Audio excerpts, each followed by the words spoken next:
Both సమస్యలపై అసెంబ్లీలో both MLA Anil Jadhav గళమెత్తారు. ఈ రోజు జరిగిన అసెంబ్లీ 0 అవర్స్లో బోత్ అభివృద్ధి ప్రదాత ఎమ్మెల్యే అనిల్ జాదవ్ మాట్లాడారు. వడగండ్ల వానతో నష్టపోయిన పంటలకే కాకుండా నీరు లేక ఎండిపోతున్న రైతులకు నష్టపరిహారం చెల్లించాలన్నారు. బోత్ మండల కేంద్రంలో జనరల్ డిగ్రీ కళాశాల మంజూరు చేయాలన్నారు. Both CHC centre civil works కొరకు గత ప్రభుత్వం మంజూరు చేసిన 18 కోట్ల రూపాయల టెండర్ ప్రక్రియను పూర్తి చేయాలన్నారు.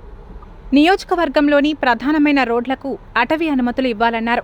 కొత్తగా ఏర్పడిన మండలాలు భీంపూర్, సోనాల, సిరికొండ మండలాలకు పక్కా ప్రభుత్వ భవనాలతో పాటు ప్రభుత్వ జూనియర్ కళాశాలలు మంజూరు చేయాలన్నారు.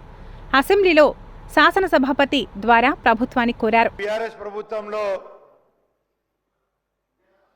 CSC centre, community health centre 100 పడకల ఆసుపత్రిగా చేయాలని చెప్పేసి అప్పుడు జియో 431 డేట్ 3/8/23 నాడు జియో ఇవ్వడం జరిగింది అధ్యక్ష. ఆ జియోతో పాటు సివిల్ వర్క్స్ కొరకు 18 కోట్ల రూపాయలు కూడా మంజూరు చేయడం జరిగింది. కాబట్టి ఈ యొక్క టెండర్ ప్రక్రియ కొంచెం ఆగి ఉన్నది అధ్యక్ష. నేను దయచేసి మీ ద్వారా ఈ ప్రభుత్వాన్ని, మా జిల్లా ఇన్ఛార్జ్ మంత్రి అయినటువంటి సీతక్క గారిని కూడా కోరుతా ఉన్నాను.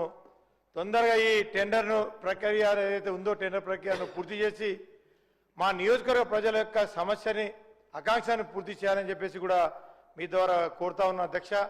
అదేవిధంగా నా జిల్లా ఏదైతే నా నియోజకవర్గ కేంద్రంలో ఇప్పటి వరకు కూడా జనరల్ డిగ్రీ కళాశాల లేదు అధ్యక్ష. మా పిల్లలందరూ చదువుకోవాలన్నా ఇదే 60-70 కిలోమీటర్లు పోవాలి అధ్యక్ష. ఎటు పోవాలా, నిర్మల్ పోవాలా, ఆదిలాబాద్ పోవాలన్నా 70 కిలోమీటర్లు పోవాలి. రోడ్లు సరిగా లేదు, బస్సులలో పోవాలన్న ఇబ్బంది. 70 కిలోమీటర్లు ఎక్కడి నుంచి పోతారు అధ్యక్ష. కాబట్టి ప్లీజ్ అన్న, కాబట్టి తక్షణమే డిగ్రీ కళాశాల మంజూరు చేయాలి.